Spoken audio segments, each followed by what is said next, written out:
নমস্কাৰ, গিধ দাসৰ ইউটিউব চেনেললৈ স্বাগতম। মই আজি ৰান্ধিবলৈ লৈছোঁ খাচী মাংসৰ তৰকাৰী।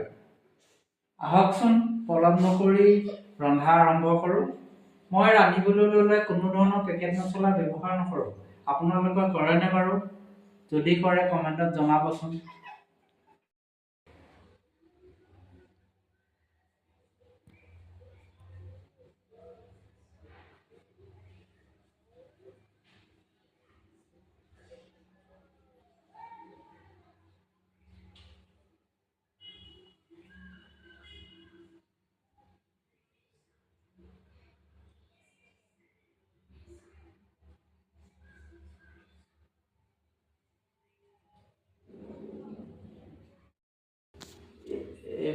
এইদৰে মাংসত দিবৰ কাৰণে প্ৰয়োজনীয় উপকৰণখিনি যোগত কৰাই লোৱা হ'ল।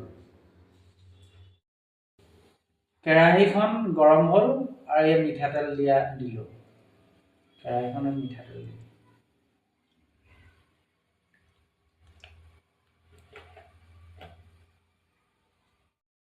এতিয়া কেৰাহীত মই পিঁয়াজ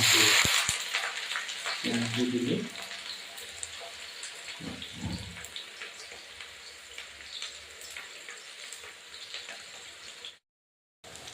কেৰাহীত দিয়া তেলখিনি গৰম হ'ল, গৰম হোৱাৰ লগে লগে পিঁয়াজখিনি দি দিয়া হ'ল।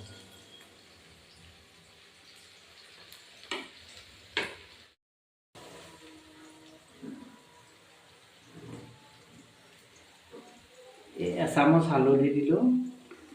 মই কিন্তু তেলতেই হালধি দিওঁ।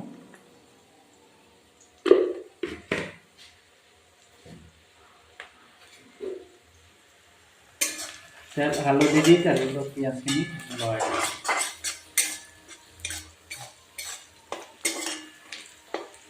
পিঁয়াজখিনি ৰঙা হোৱাৰ লগে লগে মাংসটো দিয়া হ'ব।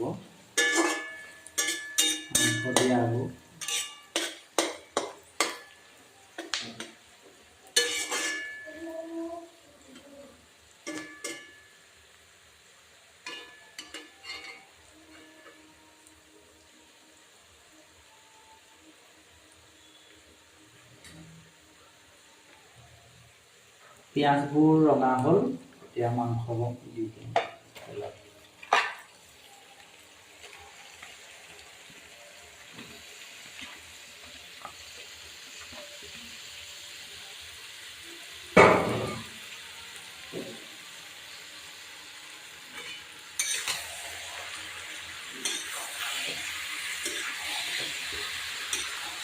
মাংস দিলোঁ তেলত দি মাংসটো ধুনীয়াকৈ লৰাই দিয়া। চববোৰ মাংসতে যাতে তেলবোৰ সোমাই পৰে। চববোৰ মাংসতে তেলবোৰ যাতে সোমাই পৰে।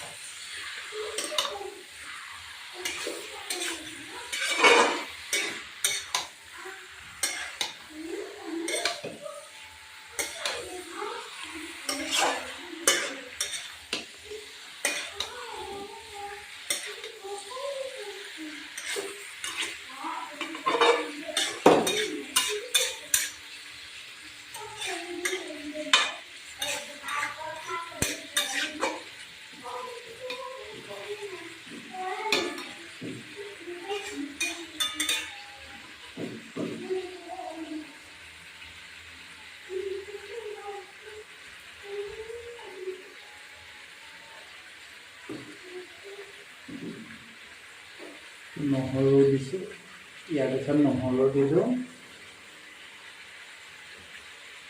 আদা দিলোঁ আৰু বটি থোৱা জালুক মছলাবোৰ দিলোঁ। জালুক মছলাৰ লগতে পকা জলকীয়াও পিচি দিছোঁ।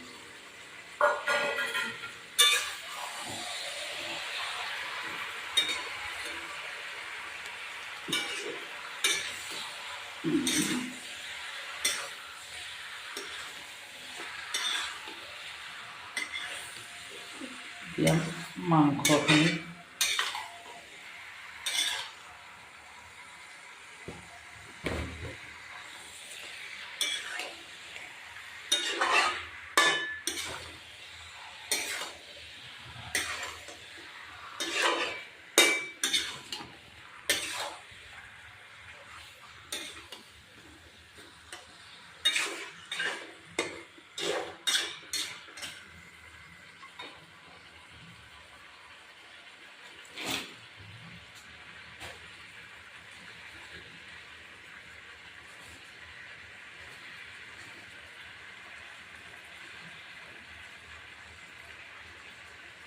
এতিয়া চাওকচোন নিমখ এচামুচ দিছোঁ মাংস পৰিমাণ।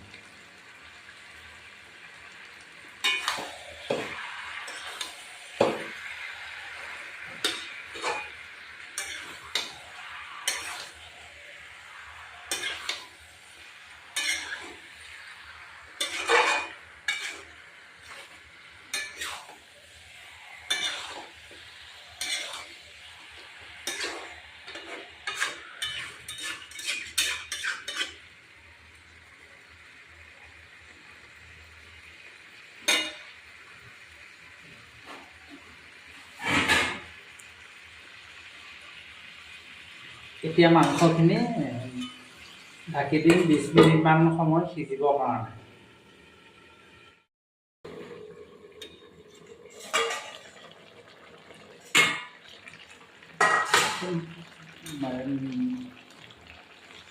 বিশ মিনিটমান সময়ৰ পাছত ঢাকনখন খোলা হ'ল, মাংসৰ ঢাকনখন খোলা হ'ল। এতিয়া মাংসখিনি লৰাই দিছোঁ।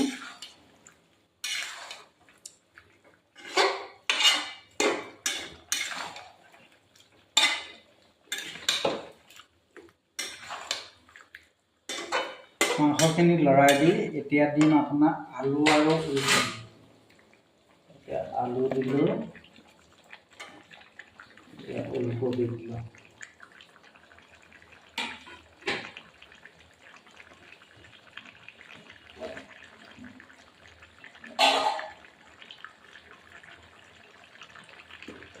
আলু ওলকবি দি লৰাই দিম। মাংসখিনি লৰাই আছোঁ।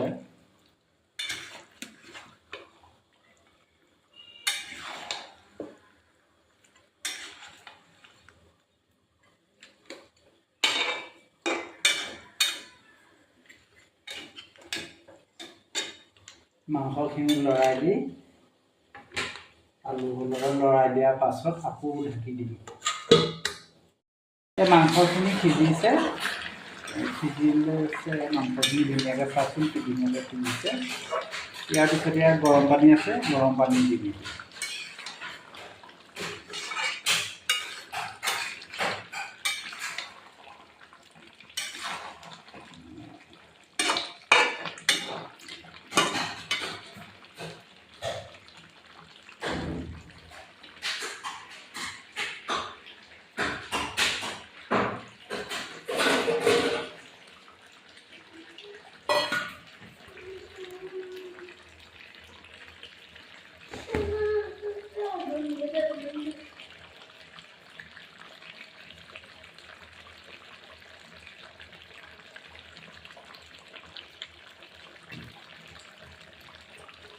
মাংসত পানী দিছোঁ, গৰম পানী।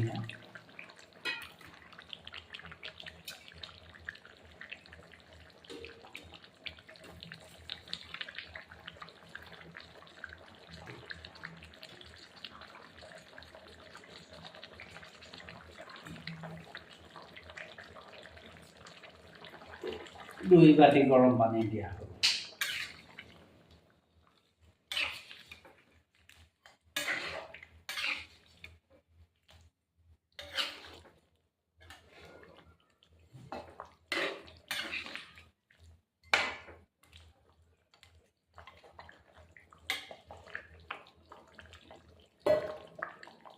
এতিয়া আপোনাৰ পানীটো কমিবৰ কাৰণে ঢাকনখন, মাংসখিনি আৰু ভালদৰে সিজিবৰ কাৰণে আলু আৰু পানীটো কমিবৰ কাৰণে ঢাকনখন মাৰি দিয়া। এই মাংসবোৰ সিজিলে গৰম মছলা দিলোঁ আৰু ধনিয়া পাতা দিলোঁ। দি অকণমান ঢাকি দিওঁ সিজিবৰ কাৰণে। ধনিয়া পাতাটো আৰু গৰম মছলাটো সিজিবৰ কাৰণে ঢাকি দিলোঁ। মাংস সিজি হ'ল, গেছ অফ কৰিলোঁ। এতিয়া টেষ্ট কৰি চাম।